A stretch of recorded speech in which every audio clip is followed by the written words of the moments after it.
Hello, beautiful people. Welcome to my channel. My name is Meredith. I am 20 years old and I'm currently self-employed and have been for about 3 years now.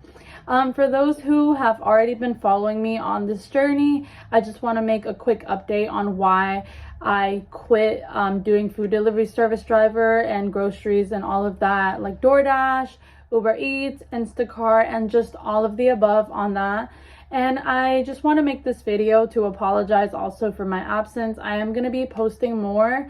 It's just going to be a little switch and I'll get more into that later on. But yeah, I hope you enjoy the rest of this video. To begin this video, I am just going to section it off into different topics that I want to talk about. I have them here written on my iPad just to make sure that I don't really forget to talk about anything.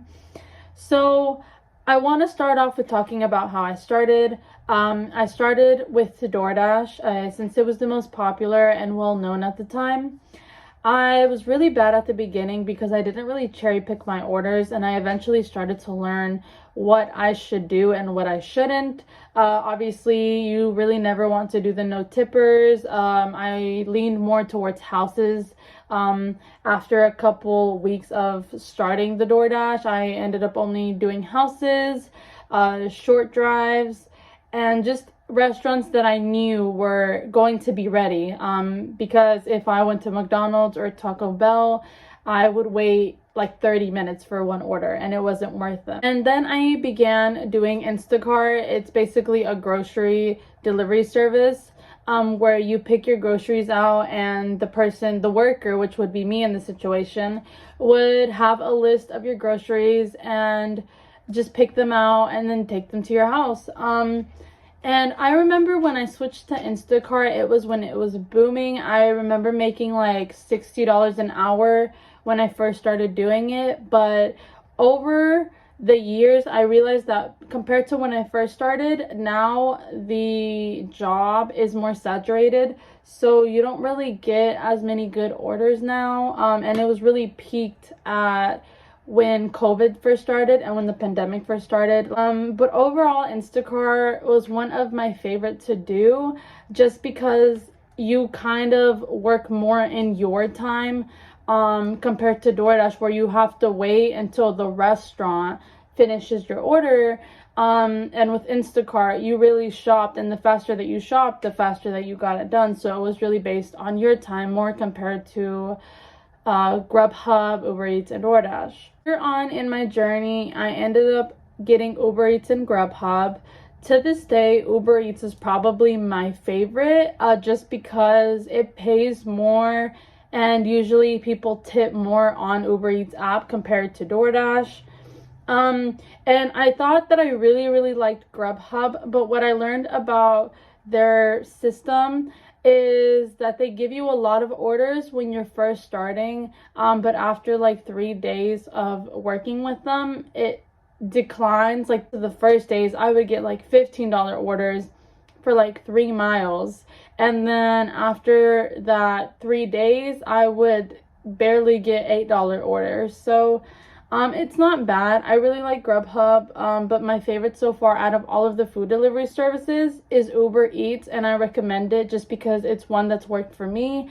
I currently, I used to do food delivery service driver in the Atlanta, Decatur area. I started using Rover, and Rover is a dog sitting app where you can offer different services. You can drop in for 30 minutes, you can walk an animal for 30 minutes, or you also have a choice to board an animal at your house or take care of a dog for days to weeks in another person's house. The reason that I say that this is really good for college students is I was about an hour away from my college, so I was a commuter at the time. We do house sitting, which I would go to their house and sit their dogs for a couple of days and then go home, and I would get paid for that.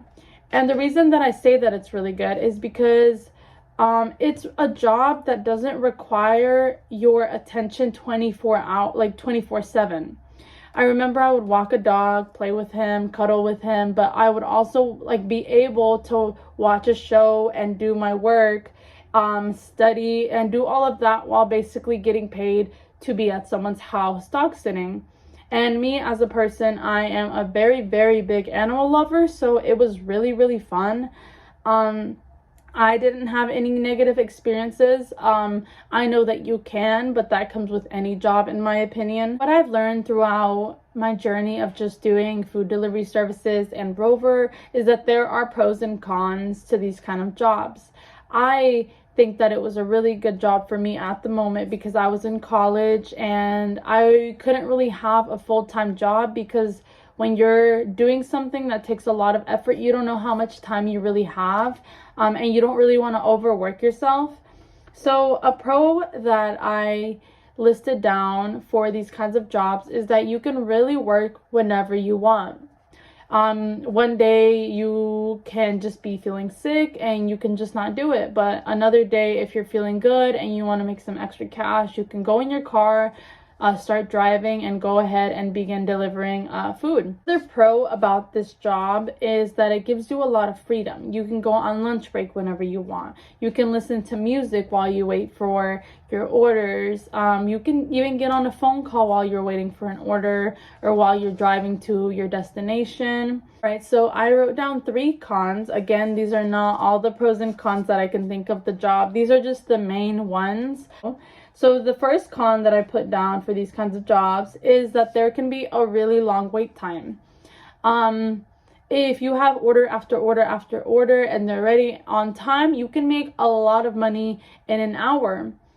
But if you have to wait there for a very long time, it can seem a little stressful, and it can seem like your time is being wasted because you're just standing around waiting for something. The second con is the customers themselves.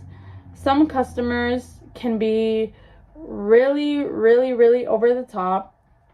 I haven't had the worst experience ever. And a third con for these kinds of jobs is the companies themselves. For one, they rely on their customers to pay for their employees. The last time that I worked for DoorDash, we get offered a base pay of $2.50, and then the rest is basically a customer's tip. And I don't really accept orders that don't have tips because it's not really worth my time and it doesn't pay me enough to where I think I should do it. And then another thing is that these kinds of jobs you can lose in a day. One of your clients could be wanting to get free food and claim that you didn't deliver their order, and just like that, you don't have a job anymore. I record all my drop-offs, so I have proof that I deliver all my orders, but not everyone has that. Not everyone has a camera to record everything. So now we can move on to why I've been so absent. So I felt the need to keep on posting and trying to do DoorDash and Uber Eats. I think for the last 3 videos, it wasn't really something that I was doing because I wanted to. I think it was because I wanted to give y'all content. Many of you have been here on this journey with me, and I felt like the need to basically put out content even though it wasn't doing it for me. I remember in the last 3 videos, I was having a lot of trouble getting orders, and it wasn't as fast and as worth it as it was in the very beginning when I was getting constant orders and it was in the pandemic. And now I have a small business that has basically taken over my life, which is a very good thing. I really enjoy it. I wasn't sure if I wanted to just delete this account and just start a new one, but I think what I have decided is just to continue this YouTube channel and just switch it to small business things, maybe videos like how I became a small business owner, or just like studio vlogs, which is something that I'm very excited to do. So basically, for everyone that supported me, I really appreciate you. And if you want to continue supporting me through not doing DoorDash anymore and turning this more into a small business account and following my journey into being a small business owner, that would be really, really great. Comment any questions, even if they're still DoorDash or anything like that, taxes or anything. But yeah, thank you so much for watching, and if you stick around for my next kind of content, I really appreciate it, and I hope you have a nice day.